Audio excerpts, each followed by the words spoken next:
The live TV, सच सबसे आगे। नमस्कार, द लाइव टीवी आप देख रहे हैं। आपके साथ मैं हूं आदित्य कुमार। कई दिनों से कैद वो फिलिस्तीनी जो इजराइल की जेल में बंद थे, जब उनको रिहा किया गया, जब अपने वतन वापसी कर रहे थे, तो उनके चेहरे की जो खुशी थी वो सिर्फ फिलिस्तीनी ही महसूस नहीं कर रहा था, बल्कि पूरा विश्व महसूस कर रहा था कि कई दिनों से इस बात की उम्मीद खो चुके लोग, जिनको अब ये नहीं लगता था कभी वो अपनी वतन वापसी कर पाएंगे, कभी वो अपने घर के लोगों से मिल पाएंगे, उनसे बातचीत कर पाएंगे, आज उनका ये सपना पूरा होता हुआ नजर आ रहा है। जिस तरीके की तस्वीर आई है वो साफ तौर पर इस ओर इशारा करती है कि आने वाला समय जो है वो दिखाई दे रहा है कैसा होने वाला उनके सामने। अब ये तस्वीर हम कुछ आपको दिखाना चाहते हैं, कुछ वीडियोस हमारे सामने हैं, जिन वीडियोस को दिखाकर हम बताना चाहते हैं कि आखिरकार किस तरीके खुशी। आप देखिए ये तस्वीर पहली जो आप स्क्रीन पर देख रहे हैं, कैसे इसमें वतन वापसी पर किस तरीके से सरजमी पर अपना सर रखकर ये नौजवान, जिनका जीवन तबाह हो गया था, जिनको लग ही नहीं रहा था कि इनके जीवन में कुछ भी रस रह गया है, सब बेरंग इनकी दुनिया हो गई है, क्योंकि सलाखों के पीछे ये लोग थे। और अब वहाँ से निकलने के बाद किस तरीके की खुशी इनके चेहरे पर है, किस तरीके से ये मतलब मादरे वतन पर सर रखकर शुक्रिया अदा भी कर रहे हैं, हमास का भी शुक्रिया अदा कर रहे हैं। और अगली आप वीडियो देखिए, इसमें इसको देखकर भी आप बहुत कुछ अंदाज़ा लगा सकते हैं। ये देखिए विक्ट्री का शाइन ये महिला दिखा रही हैं, ये भी वतन वापसी आई हैं, इनके आंखों में आंसू हैं, आंखें नम हैं, और ये किस तरीके से मादरे वतन पर सर रखने के बाद विक्ट्री का साइन दिखा रही हैं। आंखों पे चश्मा है, साफ तरीके से आंसू समझ नहीं आ रहे, लेकिन चेहरे से फीलिंग ज़रूर समझ में आ रही है कि जो उम्मीद छोड़ चुका हो और उस उम्मीद के बीच इस तरीके की घटना उसके सामने हो, तो ज़रूर उसको लगता है कि आने वाले समय में परिवर्तन की बयार और बहने वाली है। हम लोग जो कभी ये सोचकर बैठ गए थे कि अब कुछ नहीं होने वाला, वो अब कहीं ना कहीं परिवर्तन हो रहा। आप एक और ये वीडियो देखिए स्क्रीन पर। आप देखिए कि इस वीडियो में कैसे ये शख्स जो है अपने मतलब लगता है 10-12 साल या 14 साल का ऐसे रहा होगा, जब अपने परिवार वालों से गले मिलता है तो किस कदर परिवार वाले भी रोते हैं, घर वाले भी रोते हैं। एक बार रिवर्स करके मैं फिर से आपको वीडियो दिखाता हूँ। देखिए जब ये आ रहा होता है, चेहरे का वो भाव देखिए, और किस तरीके से लिपट जाता है अपनी माँ से। उसको देखकर हर कोई भावुक है। आप समझिए कितने संघर्ष के बाद, कितना कुछ होने के बाद, गाज़ा पट्टी पर हज़ारों लोगों के मरने के बाद ये क्षण आया है कि आज वो अपने परिवार वालों से मिल रहा। अगर शायद ये युद्ध ना होता तो ये युद्ध विराम भी ना होता।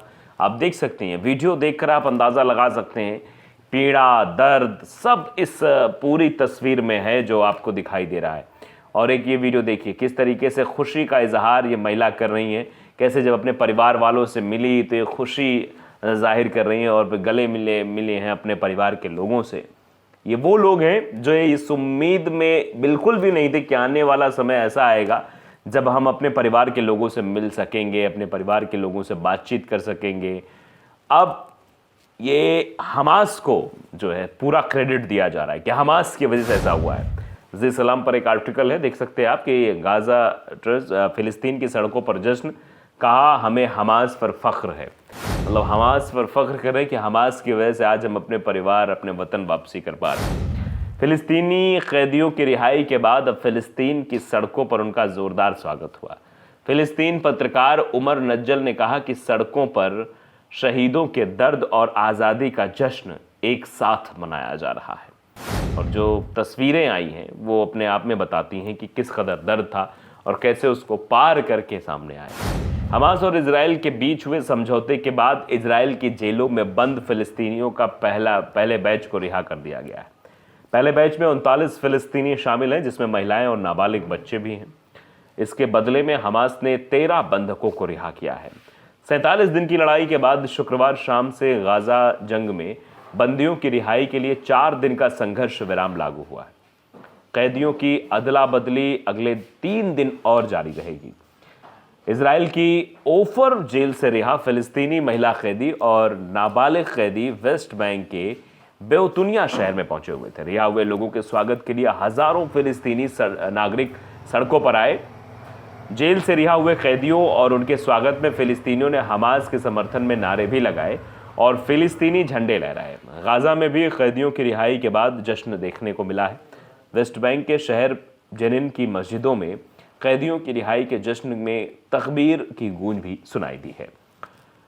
आज़ाद होने के बाद अपने पहले बयान में आज़ाद फिलिस्तीनी कैदी मारा बखीर ने कहा कि गाजा पट्टी में शहीदों के खून के बदले और वहां मरे लोगों के बढ़े बलिदान के बदले में आज़ादी की भावना बहुत कठिन है। ऐसे वक्त में जब अपने हजारों दोस्तों रिश्तेदारों को खो दिया हो गाजा में, आप साफ तौर पर देखते हैं किस तरीके की भावना वहां पर है।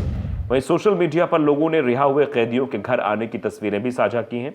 जेल से रिहा होने के बाद सारा अब्दुल्ला ने गाजा में हमास को शुक्रिया करते हुए कहा, मुझे हमास पर गर्व है और मैं गाजा से बहुत प्यार करती हूँ और मुझे मोहम्मद अल देफ और याहा सिनवार पर फख्र है। सिर्फ वो एक वही है जो हमारे साथ हमेशा खड़े रहे हैं। फिलिस्तीनी अखबार सिंडिकेट के प्रमुख उमर नज्जल ने कहा कि गाजा में सड़कों पर शहीदों के दर्द के साथ आज़ादी का जश्न एक साथ मनाया जा रहा है। मतलब एक तरफ, क्योंकि गाजा की अगर तस्वीर आप देखेंगे, बैकग्राउंड देखेंगे कि 7 तारीख के बाद जिस तरीके से इजराइल के द्वारा गाजा पट्टी पर हवाई हमले किए गए, उसके बाद से वहां मरने वालों की संख्या में किस तरीके से इजाफा हुआ है आप अंदाजा लगा सकते हैं। 15 से 16 हजार लोगों के मारे जाने की खबर, 5 से 6 हजार लोगों के गायब होने की खबर, ऊपर से उन 15 से 16 हजार में 4.5 से 5 हजार सिर्फ बच्चे शामिल हैं। शायद इसी बात को लेकर तुर्की के राष्ट्रपति रजब तैयब एर्दोआन ने कहा कि इजराइल एक आतंकी सोच का मुल्क है जो ये नहीं सोच रहा है कि हम बच्चों को मार रहे हैं, हम अस्पतालों को निशाना बना रहे हैं, हम स्कूलों को निशाना बना रहे हैं, हम वहां निशाना बना रहे हैं जहां शरारती रुके हुए हैं। आप समझिए कि इजराइल ने जिस तरीके की हिमाकत दिखाई है, जिस तरीके की हरकत की है, उससे पूरे विश्व में इजराइल के खिलाफ लोग आ गए हैं। इसीलिए शायद जॉर्डन, जो कभी शांति समझौते के आधार पर इजराइल से बातचीत कर रहा था, उसने भी अपना विरोध जताना शुरू कर दिया और उसने भी आगे कह दिया कि अब देखिए ठीक नहीं है, हम भी अपने वेस्ट बैंक में हथियार भेज रहे हैं। उसने अपने हथियारों, टैंकों को भेजना भी वेस्ट बैंक में शुरू कर दिया था। फिलहाल अभी तो युद्ध विराम है, अभी वतन वापसी हो रही है। 150 फिलिस्तीनियों को छोड़ेगा इजराइल और 50 इजराइल के लोगों को छोड़ेगा हमास।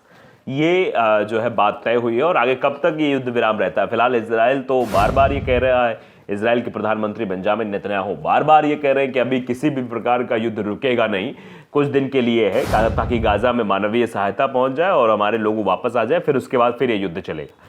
यानी अभी इस युद्ध का लंबा पीरियड होने वाला, लंबा चलने वाला युद्ध, और आने वाले समय में क्या होने वाला इसका अंदाजा आप भली भांति लगा सकते हैं। फिलहाल स्थितियां यही है और एक तरफ जो है मतलब इजराइल जो इस युद्ध विराम हुआ है, जो लोग रिहा हुए हैं, वो इसका पूरा क्रेडिट जो है वो हमास को दे रहे हैं, हमास पर फख्र जाहिर कर रहे हैं कि हमास की वजह से यह संभव हो पाया है। इजराइल 300 फिलिस्तीनी बंधकों को रिहा करने के लिए तैयार है। उसने लिस्ट भी ये जारी कर दी है। 6 हफ्तों से जंग जारी है। इसी बीच दोनों पक्षों में मानवीय संघर्ष विराम समझौता हुआ है। समझौते के बाद हमास के 240 बंधकों में से लगभग 50 को रिहा करेगा। इजराइल ने भी फिलिस्तीनी कैदियों को रिहा करने का फैसला किया है। टाइम्स ऑफ इजराइल के अनुसार इजराइल ने 300 फिलिस्तीनी बंदियों की लिस्ट जारी की है। इन 300 बंदियों में कुल 287 लोगों की उम्र 18 वर्ष से कम है, यानी वो नाबालिग हैं। इनको वेस्ट बैंक और पूर्वी यरूशलेम में दंगा करने और पथराव करने के आरोप में गिरफ्तार किया गया था। इजराइल की तरफ से रिहा किए जाने वाले 300 फिलिस्तीनी बंदियों में से कुल 150 महिलाओं और नाबालिगों के नाम जो है वो शामिल हैं, जिन्हें इजराइल 4 दिनों के युद्ध विराम के दौरान रिहा करने पर सहमत हुआ है। इसके अलावा 13 महिलाएं ऐसी हैं जिन्हें बड़े पैमाने पर आतंकी हमले के प्रयास के लिए भी गिरफ्तार किया गया था। तो फिलहाल वतन वापसी हो रही, चीज़ें ठीक हो रही हैं और आप देख रहे हैं कि तस्वीरें किस तरीके से सामने आ रही हैं। द लाइव टीवी को अगर आपने सब्सक्राइब नहीं किया, जरूर करिए, बेल आइकन दबाइए ताकि सच खबर आप तक पहुंचती रहे। नमस्कार। द लाइव टीवी, सच सबसे आगे।